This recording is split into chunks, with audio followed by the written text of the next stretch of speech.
বন্ধুরা খুব ব্যস্ততার ভিতরে একটা ভিডিও নিয়ে নিলাম।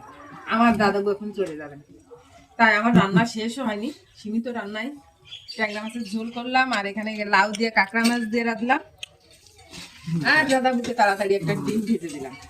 এই দিয়ে খেয়ে দাদাবু এখন যাবেন জামাইয়ের বাড়ি। কত মজার মজার খাবার খাবেন, তাই উনি ব্যস্ত খুব।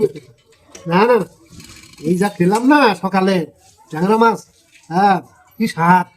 আর তারপর অনেকদিন কাঁকড়া মাছও খাইনি। কাঁকড়া মাছ আর লাউ, কি স্বাদ। জামার বাড়ি আর কি কিছু খাওয়া যাবে? কিছুই খাবো না, শুধু মেয়েকে নিয়ে এখন বাড়ি যেতে হবে।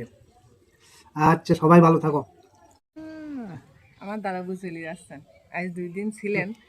কত ভালো লাগছিল, ঘুরে ফিরে দাদাবুর সঙ্গে কথা বলছি, কত গল্প করছি। এখন খুব খারাপ লাগছে।